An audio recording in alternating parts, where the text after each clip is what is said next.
আবারও জোরালো কথা, মাসিক আল ইতেসাম, নামাজের উপরে বই, আব্দুল্লাহর মিন্নাতুল বারি আর আব্দুল্লাহর আম্মার কেন নির্যাতন কি তার প্রতিকার। আমরা মহিলা মানুষ এত নির্যাতিত কেন? সম অধিকার নয়, মর্যাদা চাই। এটা একটা মহিলাদের জন্য ব্যতিক্রম বই। আমাদের সম অধিকারের দরকার নেই, আমাদের মর্যাদার দরকার। এই বইগুলি সকল দিনই ভাই বোনকে স্টেজ থেকে সংগ্রহ করার অনুরোধ জানাচ্ছে, বিশেষভাবে মাসিক আল ইতেসাম পত্রিকা। এবং শেষ বৈঠকে সিজদায় বাংলায় দোয়া করা যাবে কি? সিজদায় বাংলায় দোয়া করা যাবে না। বাংলা ভাষায় সলাতের মধ্যে কোনো দোয়া, কোনো কথা চলবে না। সলাতের পরে দাঁড়িয়ে পেশাব করা জায়েজ কিনা? প্রয়োজনে দাঁড়িয়ে পেশাব করতে পারে, বসে করার ব্যবস্থা না থাকলে। হাদিস বুখারী মুসলিম। প্রয়োজনে দাঁড়িয়ে পেশাব করতে পারে, বসার ব্যবস্থা না থাকলে। হেদায়েত শব্দটি আল কোরআনে আছে কিনা? হেদায়েত হাদিস শব্দ কোরআনে বেশি ব্যবহার হয়। এই মুহূর্তে আমার অবগতিতে নেই। একাকী ফরজ সালাত আদায় করলে একামত দিতে হবে কি? হবে। একামত জিকির।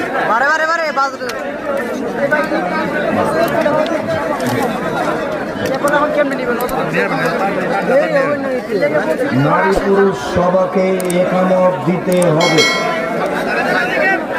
যৌতুক দেওয়া কি পাপ? জি, যৌতুক দেওয়া মহা পাপ। যৌতুক নয়, মোহর দিতে হবে। যৌতুক নেওয়া হারাম। মেয়ের বাপ নিরুপায় হয়ে যৌতুক দিচ্ছে, এটা তার নিরুপায়। আর প্রথমে আমার একটা কথা থেকে গেছে, সেটা জামিয়া সালাফিয়ার কথা। তার জন্য দানের দোয়ার সাথে সাথে দানের হাত প্রশস্ত করতে হবে। তার অনেক বিবরণ জামিয়া সালাফিয়া। আজকে ইচ্ছে ছিল, তা হয়তো বা স্মরণে ছিল না। জামিয়া সালাফের ব্যতিক্রম কাজ বাইতুল হাম জামে মসজিদ। এদেশের সঠিক আকীদার সবচেয়ে বড় মসজিদ, যাতে 3000 মানুষ একসাথে সালাত আদায় করতে পারে। বাইতুল হামদের এক স্তরে, এক তালাতে 90% জমির উপরে মসজিদ। সাথে সাথে 2 জামিয়াতেই ছেলেদের মেয়েদের আবাসিক ভবনের একান্ত প্রয়োজন, তেমনিভাবে একাডেমিক ভবনের একান্ত প্রয়োজন। তেমনিভাবে জামিয়া সালাফের রূপগঞ্জ নারায়ণগঞ্জে অনেক জমি কেনার প্রয়োজন। বিষয়গুলিতে আপনাদেরকে পরামর্শ দিতে হবে।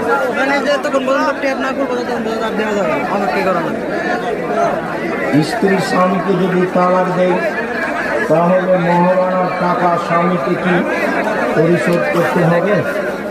স্ত্রী স্বামীকে তালাক দিলে মহারানার টাকা পরিশোধ করতে হবে না, বরং মোহর দেওয়া থাকলে মহিলা মোহর ফেরত দিবে।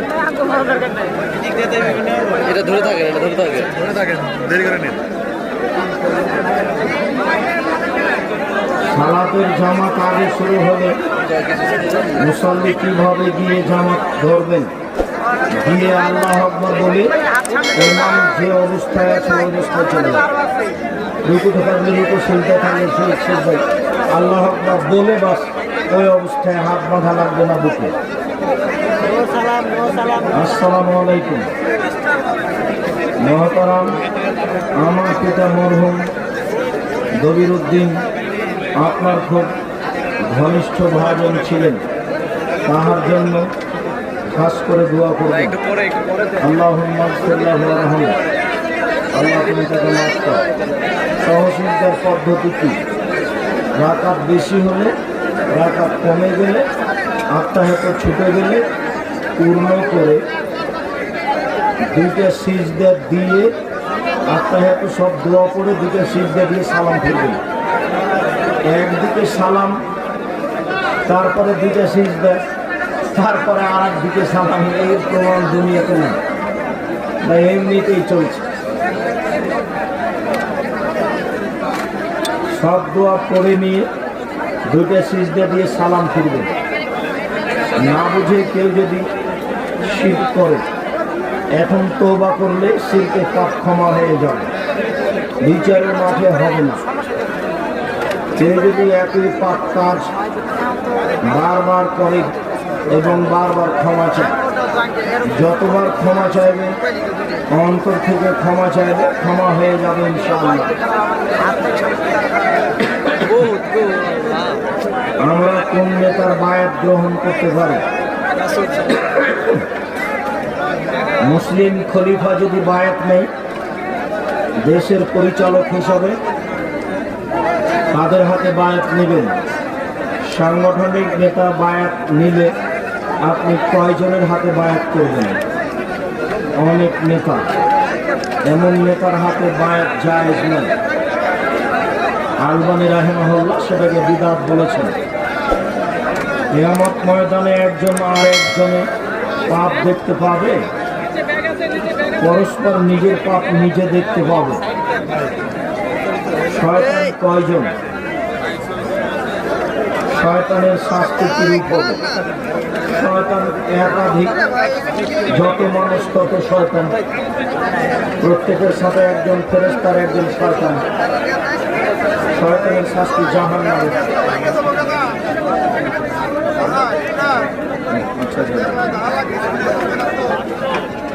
আসসালামু আলাইকুম। আমি আপনাকে অনেক ভালোবাসি। আপনার ইসলামী কথার জন্য আমাকে আমার মসজিদে সহিভাবে নামাজ আদায় করতে দেয় না। ধৈর্য ধারণ করুন, চেষ্টা করুন।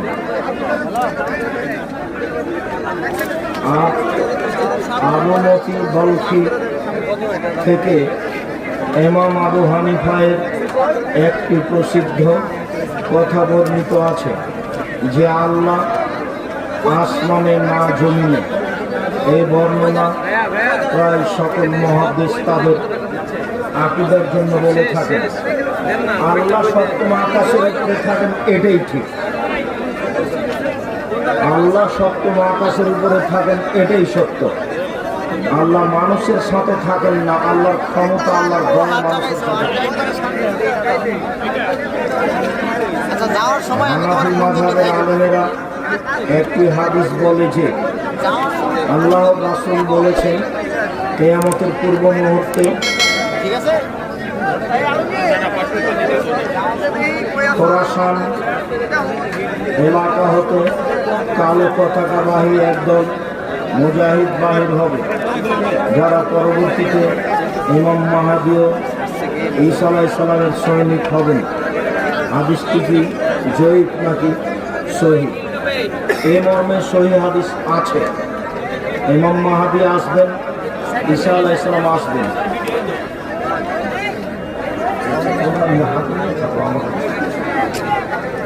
নগরপুর থানায় আমার বাড়ি, আমাদের বাজার। মসজিদের ইমাম সে বলে জোরে আমিন বললে তার সালাত এবং কেরাতে ভুল হয় এবং সে আমিন বলাকে ফিতনা মনে করে। আমিন বলাকে ফিতনা মনে করা মানে রাসূল সাল্লাল্লাহু আলাইহি সাল্লামকে ফিতনাবাজ বলা। নাউযুবিল্লাহ মিন যালিক। আমিন জোরে বলতে হবে। 8টা সহিহ হাদিস আছে। আমিন চুপে বলার কোনো হাদিস দুনিয়াতে নেই, তবে ধীরে বলার 2টা জয়ীফ হাদিস আছে। এরকমভাবে ধীরে বলার 2টা জয়ীফ হাদিস আছে। নীরব থাকার হাদিস দুনিয়াতে নেই। আমিন জোরে বলার 8টি সহিহ হাদিস আছে। আমিনের শব্দ শুনে যারা কষ্ট পায় তাদের আল্লাহর নবী উল্লেখ করেছেন ইহুদিরা আমিনের শব্দ শুনে আর ইসলামের শব্দ শুনে কষ্ট পায়। আমিনের শব্দ শুনে পাওয়া কষ্ট হওয়া ভালো লক্ষণ নয়। ব্যক্তি জাকাত আদায় করে না, হিংসা ও অহংকারে পরিপূর্ণ। এমনকি সমাজের বেশিরভাগ মানুষ তাকে পছন্দ করে না। এখন প্রশ্ন হলো, সে ব্যক্তির পিছনে সালাত আদায় করা যাবে কি? করেন, আপনাদের সালাত হবে, তার হবে না। যতদিন ইমাম আছে, নইলে তাকে বাদ দিয়ে একটা ভালো ইমাম নিয়ে আসেন। বই পুস্তক সবাই পাবেন, ঘোরাঘুরির পিছনে, তবে সবাইকে নিয়ে যেতে হবে অন্তত পত্রিকা। যারা তোমরা সামনে আছো, পত্রিকা ছেড়ে কেউ যেতে পারবো না। 20-25 টাকা ইনশাআল্লাহ। হাতে ঘড়ি পরা জায়েজ আছে কি? আছে। আংটি দেওয়া যায়, তবে ঘড়ি যেন তোমার অহংকার বহন না করে, এটা আবার আর একটা হয়ে যাবে। আংটি অষ্টাধাতুর আংটি হারাম, স্বর্ণের আংটি হারাম, লোহার আংটি দেওয়া যায়, রূপার আংটি দেওয়া যায়, হীরা মুক্তা মানিক্যের আংটি দেওয়া যায়। স্বর্ণ হারাম, অষ্টাধাতু হারাম। যাবে বর্তমান সময় বিয়ের দিনে বর যেসব লম্বা টুপি পরে কনের বাড়িতে যায়, ওই লম্বা টুপি পরা যায় আছে কি? ওটা হিন্দুদের, ওটা পরতে হবে না। এমনি পোশাক পরতে হবে ভালো শালীন। স্বামী স্ত্রী একত্রে এশার ফরজ সালাত আদায় করার পর একত্রে জামাতে ভিতর সালাত আদায় করতে পারবো কি? হ্যাঁ, পারবেন। একত্রে স্বামী স্ত্রী ফরজ সালাত আদায় করুক, ভিতর সালাত আদায় করুক, তবে স্বামী স্ত্রী আগে পিছিয়ে দাঁড়াবে, পাশাপাশি নয়। স্ত্রী স্বামীর পাশে দাঁড়াতে পারবে না। হ্যাঁ, পাশে দাঁড়াবে যখন দুইজন নিজে নিজে সালাত আদায় করবে। আপনি আপনার মতো করছেন, আপনার স্ত্রী তার মতো করছে, তখন পাশে দাঁড়াতে পারবে। জামাতে নামাজ আদায় করার জন্য কাতার সোজা হয়ে দাঁড়াতে হয় এবং প্রথমে পুরুষ, তারপর শিশু, তারপর নারী, এ কথা শুনেছি। জি, ঠিক আছে। আরেকটু বেশি, প্রথমে জ্ঞানী গুণী মানুষেরা, তারপরে ছোট বাচ্চা, মহিলারা ভিন্ন কাতারে আরো অনেক পিছে বা পাশে। আমার মায়ের মুখের ভাষা খুবই অশ্লীল, খারাপ এবং ঝগড়াটে। মন মানসিকতা, যাক, তোমার কথা আমি বুঝতে পেরেছি, লম্বা কথা। এবং কি আমার স্ত্রীর বাসর রাতের আংটি যা মহারানা স্বরূপ দিয়েছিলাম, সেটিও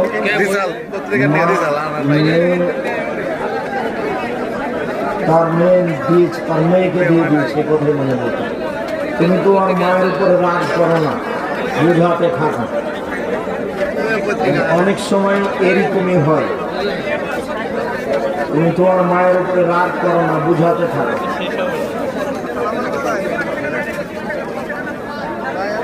আসসালামু আলাইকুম। শায়েখ, সুন্নাত ও হাদিসের পার্থক্য আছে কি?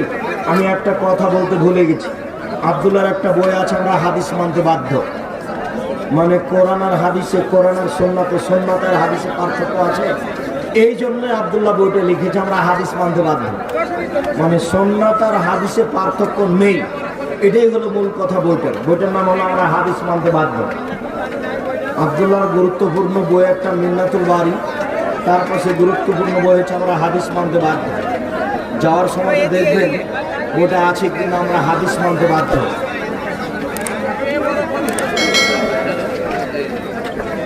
আসসালামু আলাইকুম ওয়া রাহমাতুল্লাহ। সাহেব, ৭০,০০০ লোক বিনা হিসাবে জান্নাতে যাবে যারা অশুভ ফল গ্রহণ করে না ও ঝাড়ফুঁক করে না। এখানে ঝাড়ফুঁক বলতে কি বোঝানো হয়েছে? ঝাড়ফুঁক বলতে যেটা জায়েজ সেটাই বোঝানো হয়। ঝাড়ফুঁক দিয়ে কোনো সেবা নেয় না, চিকিৎসা নেয় না, আল্লাহর উপরে ভরসা করে থেকে যায়। কোরআন মাজিদ পড়ে ঝাড়ফুঁক করা যায়, এটুকু নেয় না, আল্লাহর উপরে ভরসা করে থাকায় থেকে যায়। এরাই হলো ৭০,০০০-এর অন্তর্ভুক্ত। কচ্ছপ, কাঁকড়া, শামুক, ঝিনুক, কুঁচে মাছ ইত্যাদি জলজ প্রাণী খাওয়া যাবে কি? অনেক দিন আগে, প্রায় 15 বছর আগে, গাজীপুর কোন জায়গায় আমি আমার এখন মনে নেই, গাজীপুরে আর কি। তো এই জিজ্ঞাসাটা ছিল, তো যখন জায়েজ বলেছি তো ওইও তার স্ত্রীকে বলেছে, তখন বলছে তোমার ভাতই খাবো না আমি। এইটা যেন হয় না। এক জায়গাতে আমাকে বলছে যে আপনি কচ্ছপ জায়েজ করে দিয়েছেন, তো হিন্দুদের টাকা দিয়ে মসজিদ জায়েজ করে দিয়েছে। আজকে শুকুর জায়েজের কথা বলে দিয়ে না, তো নাম বললাম যে শুকুরও জায়েজ। আমি তো বলিনি, আল্লাহ বলেছেন। আল্লাহ বলেছেন যে শুকুর হারাম, রক্ত হারাম, মরা প্রাণী হারাম। এ হারাম বলতে বলতে বলতে আবার উল্টে ধরেছে, সমানিস্তুরা গায়রা বাগলা, যদি কোনো খাওয়ার পথ না থাকে বাঁচার জন্য, তখন এই হারাম জিনিস আবারও খেয়ে বাঁচবে মাত্র। এই কথা বললাম, তো মনে হচ্ছে যেন না জানি কি আগুন হয়ে গেল। তো কচ্ছপ, কাঁকড়া, শামুক, ঝিনুক, কোচে মাছ, পানির প্রাণী, সাপ, ব্যাং ছাড়া রুচি হলে খাবেন, যায় রুচি না হলে খাবেন না। আল্লাহর নবীর সামনে গুহি সাপ, সান্ডা রান্না করে দেওয়া হলো। আল্লাহ রাসূল হাত টেনে নিলেন। সাহাবীরা বলছেন কি ব্যাপার, হারাম নাকি? তখন আল্লাহ রাসূল বলছেন, না আমি হারামও বলিনি, আমি খাবো না, আমার রুচি হয় না। তাহলে রুচি ভিন্ন জিনিস আর জায়েজ হওয়া ভিন্ন জিনিস। কুচে মাছ, কচ্ছপ জায়েজ, রুচি হলে খাবেন। আপনি বলেছিলেন চাচাতো বোনের মেয়েকে বিয়ে করা যাবে, সেক্ষেত্রে শাশুড়িকে কি বলে ডাকবে? এটার সাথে কি সম্পর্ক? শাশুড়িকে মা বলেই ডাকবে। তোমাকে খারাপ লাগছে মানে চাচাতো বোনকে কেমনে মা বলবে, সেটা তুমি আমাকে বলতে চাচ্ছ? তো তুমি চাচাতো বোনই বলো, তাতে সমস্যা কি? সবাই তো ভাই ভাই। এখন তুমি বলছো চাচাতো বোনের মেয়ে তো বিবাহ করলাম আমি, যাই, কিন্তু চাচাতো বোন তো শাশুড়ি। এতদিন তো বলছিলাম আপু, এখন কেমনি বলি আম্মা? বলেন না, এটাই তো শরীয়ত। বলেন, এটাই শরীয়ত। এটা দেখাতে হবে পৃথিবীকে যে আমি আর তুমি যেটা মনে করেছি এটা হিন্দুদের কুসংস্কার। স্বামী মারলে গয়না খুলতে হবে, এ কথা কেন? তো হিন্দুদের নীতি। স্বামী মরলে 4 মাস 10 দিন সাজগোজ নতুন পোশাক পরা হবে, কিন্তু গয়না নাকের ফুল খুলে দিতে হবে, এ তো হিন্দুদের নীতি। কোন মহিলার স্বামী মারা গেলে তার গয়না খুলতে হবে না, খোলাটাই হলো শিরক, হিন্দুদের নীতি। বিসমিল্লাহির রহমানির রহিম। ইসলামী ব্যাংকে টাকা রাখলে অথবা টাকা নিলে কি গুনাহ হবে? একটা কথা ছুটে গেছে, সুদের কথা বলেছিলাম, ঘুষের কথা বলা হয়নি। লানা রাসূলুল্লাহ সাল্লাল্লাহু আলাইহি ওয়াসাল্লাম মুত্তাসিয়া, যে সুদ নেয়, যে ঘুষ নেয়, যে ঘুষ দেয়, উভয়ের প্রতি আল্লাহ অভিশাপ করেছে। যে ঘুষ নেয়, যে ঘুষ দেয়, উভয়ের জন্য জাহান্নাম। তবে চাকরিতে নিয়োগ পরীক্ষায় তুমি ফার্স্ট হয়েছ, তারপরেও যদি তোমাকে টাকা লাগে, তুমি চাকরি নিতে পারো, তখন তুমি মাজলুম আর জালেম। টাকা দিয়ে আর একজনের হক দখল করো না। কথাটা ছিল ব্যাংকে টাকা রাখা যাবে, রাখেন, ওতে যেটা লাভ এসেছে সেটা আপনি খেতে পাবেন না, সেটা ফকির মিসকিনকে দিয়ে দিতে হবে, জামিয়া সালাফিয়া পাঠিয়ে দিতে হবে, নির্মাণের কাজে লাগিয়ে দেওয়া হবে, মসজিদে না। মসজিদের মিনার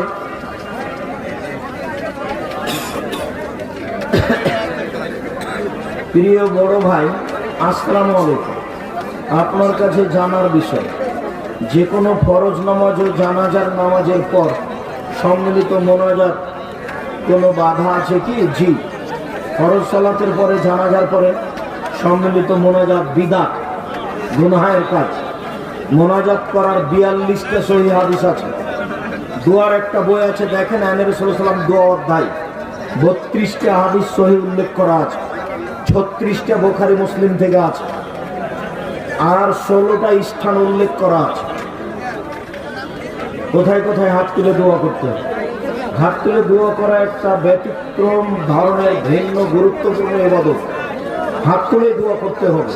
ব্যক্তিগত ব্যাপার, সমষ্টিগত ব্যাপার হলো পানি চাইতে যে ইস্তিসকা, বাকি সব জায়গায় একাই। হুজুর, আপনি কি ব্যাংকের সাথে লেনদেন করেন? করি তো। আমি ওর লাভ নেই। তুমি তো টাকা পাঠাও, বাইতুল হামজাম মসজিদে পাঠাও। যদি আমার ব্যাংকে আমার কোনো টাকা পয়সা লেনদেন আমার নেই, আমার কোনো টাকা পয়সাই নেই। তুমি তো আমাকে পরীক্ষা করে দেখেছো যে দেখি টাকা তো চায় না, টাকা একদিন দিব না, মানিকগঞ্জ থেকে কিভাবে যায় তা দেখবো। তো মানিকগঞ্জ থেকে গিয়ে দেখলাম 11,000 টাকা বিল। তো বাসা থেকে দেওয়ার চেষ্টা করলাম, আর একবার ডাকলে কিন্তু আমি যাবো না, আর একবার 11,000 টাকা কোথায় পাবো? আমি একজন গরিব মানুষ। আমি আপনার প্রতিষ্ঠিত মাদ্রাসা জামিয়া সালাফিয়া বীরহাটা ও রূপগঞ্জ নারায়ণগঞ্জ 4 মাস আগে গিয়েছিলাম আমার মেয়েটা ভর্তি করব বলে। আপনার কি প্রয়োজন আছে আমাকে পরে বলেন। আমি একটা কোম্পানিতে ছোট একটা চাকরি করি। এখানকার নিয়ম অনুযায়ী কপালে হাত তুলে সালাম দিতে হয়। এটা কি শিরক? বিদআত? কপালে হাত দিয়ে এভাবে বলা, পায়ে হাত দেওয়া, চুমা দেওয়া, এরকম করা সব হারাম। 2 হাত দেওয়া, বুকে দেওয়া, চুমা দেওয়া সব হারাম। আসসালামু আলাইকুম, হাতে হাত মেলাতে হবে। হাত দুটা পৃথক হওয়ার আগে সব পাপ ক্ষমা। হাদিস সহিহ। সালামের বিবরণ আব্দুল রাজ্জাক বিন ইউসুফ, দেখেন বিস্তারিত বলা আছে। রাসূল সাল্লাল্লাহু আলাইহি ওয়াসাল্লামের জীবনী সম্পর্কে সম্পূর্ণরূপে জানতে কোন বই পড়ব? পড়েন আর রাহিকুল মাকতুম, আরো বই পড়েন, জানতে পারবেন বিস্তারিত। নামাজে হাত কোথায় বাঁধতে হবে? নামাজে হাত বুকে বাঁধতে হবে। 4টা সহিহ হাদিস। নাভির নিচে হাত বাঁধার 3টি জয়ীফ হাদিস আছে, আমলযোগ্য নয়। নাভির নিচে হাত বাঁধার 3টি জয়ীফ হাদিস আছে। বুকের উপরে হাত বাঁধার 4টি সহিহ হাদিস আছে। বাহুর উপরে বাহু রেখে হাত বাঁধার হাদিস হলো বুখারী মুসলিম। তাহলে বুক থেকে একটু নিচে নেমে গেল, এটাও জায়েজ, বুখারী মুসলিম। আর একাধিক সহিহ হাদিস বুকের উপর এভাবে কবজির উপরে কবজি। আর এর প্রমাণে নাভির নিচে হাদিস 3টা জয়ীফ। আমল না করার জন্য অনুরোধ জানাচ্ছি।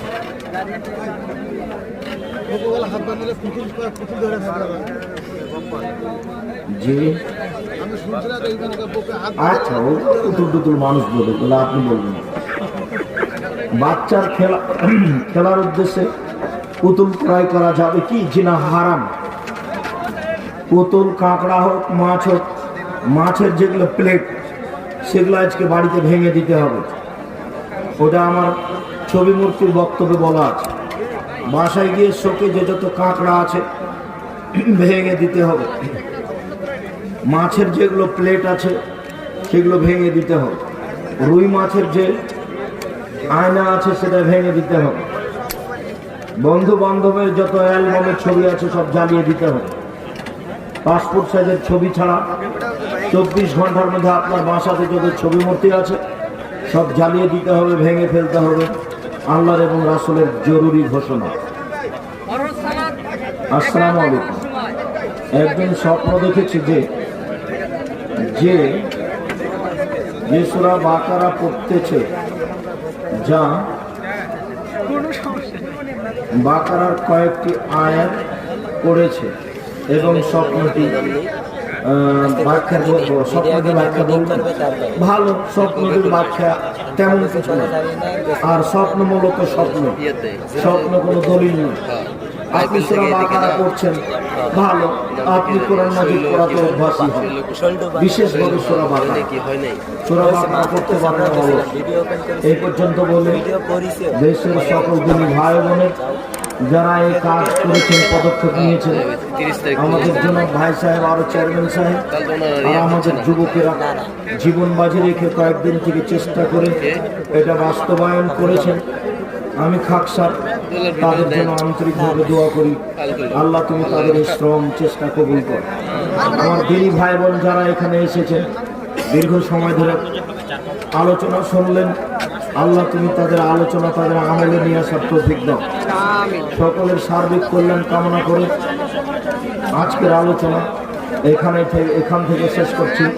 সুবহানাকা আল্লাহু ওয়া বিহামদিকা আশহাদু আল্লা ইলাহা ইল্লা আনতা আস্তাগফিরুকা ওয়া আতুবু ইলাইক। আসসালামু আলাইকুম ওয়া রাহমাতুল্লাহ।